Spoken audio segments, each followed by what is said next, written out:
Shall we have breakfast together?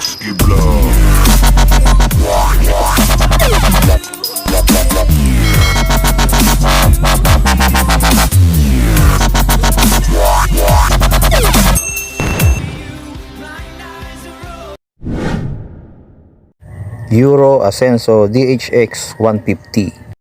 Review, cash, and specs.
So ito po mga kapatid yung bagong-bagong motor ng Euro Motors, Ascenso DHX 150 daan hari.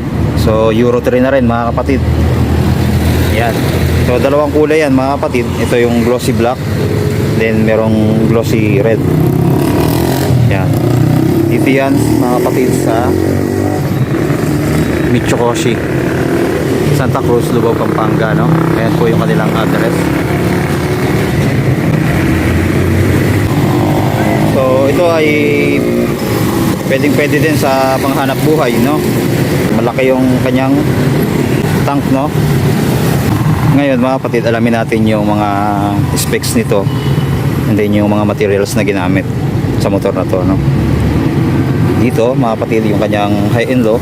Okay, then turn signal light, then busina, and meron din siyang clutch, no, dahil manual po ito mga kapatid.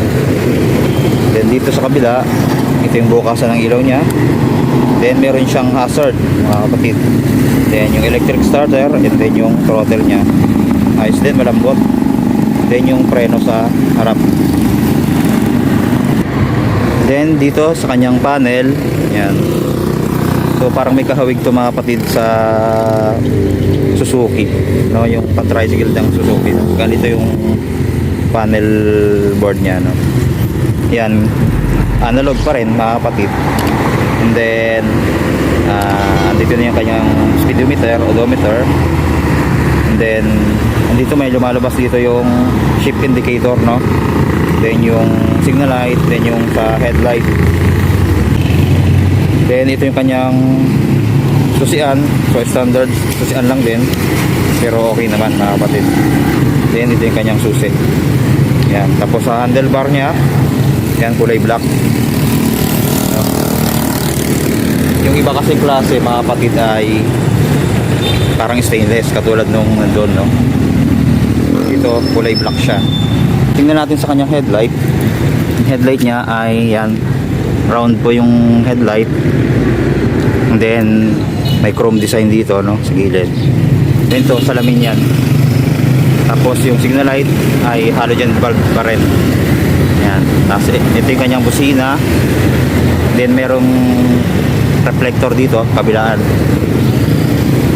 Then sa fender sa harap, yan, iba rin yung fender nito mga kapatid, ay katulad ng sa mga ibang motor na plastic siya, no? Yung ibang pan-tricycle ay yero siya, no? Ganito. Yan. Then yung kanyang hub ay kulay black. Yan din yung nagpapa-highlights dito. Ang size ng gulong nito mga kapatid ay 2.75 by 17, naka-spokes, tube type po. Then drum brake yung sa harapan. Then naka-telescopic fork. Yan, may cover pa na yung kanyang telescopic fork, no, para sa dumi. Then yan, maganda yung kanyang decals, no. Ayan, white and red. Then yung logo ng Euro 3. Ayan, makikita natin kulay white. Then yan, ito nga yung Euro 3 nya. Then maganda yung paint ng makina niya, oh, silver, mga kapatid. Then may logo dito ng Euro. Then 5 speed po. Yan, puro sa harap lang, mga kapatid, no. Then yung footdeck sa driver, ayan, goma lang siya. Then may side stand, may center stand. Then dito yung kanyang spark plug. Then yan yung kanyang carburetor. So piston type, mga kapatid, yung kanyang carb. Then ito, sa pang maganda sa kanya, no, meron pa ring oil indicator dito sa pangilalim na makina, no. Yan, yung kanyang makina, malaki, no. Then yung kanyang tambucho, ayan, yung makagandahan ngayon, matte black na siya, no. Then yung preno sa likod, ito, kulay black naman yung paint dito. Yan, may kickstart pa rin. Then yung oil capacity ay 1 liters, mga kapatid. Then yung footdeck sa angkas, yan, napi-flip naman, pero goma, mga kapatid. Then dito sa likod, ang size ng gulong ay 300 by 17, naka-spokes. Then drum brake din yung sa likod. Then yung kanyang shock ay dual shock, pero pwede nating dagdagan dahil may abang din siya, no. Basta mga pang tricycle, may nakaabang na dito.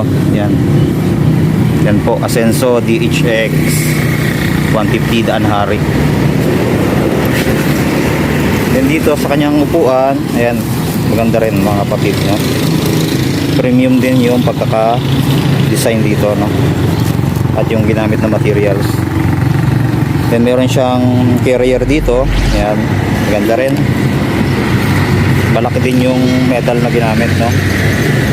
Then meron ding protector sa signal light sa likod. Yan yung kinagandahan. Then dito, yung kanyang tail light, ayan, kakaiba din yung tail light niya, no. Ano siya, oblong. Yan, tapos kala mo LED yung ilaw, pero bulb pa po yan, mga kapatid. Yan, ito yung kanyang fender sa likod, so malaki din. Then meron ding reflector dito sa likod, no? Side to side. So yan po, mga kapatid, yung Euro Asenso. So pag gumagamit tayo dito, ito na siguro yung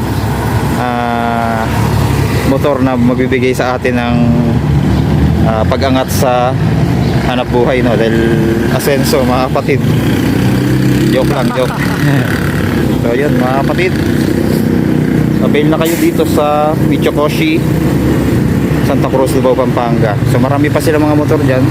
Ayan, ito Euro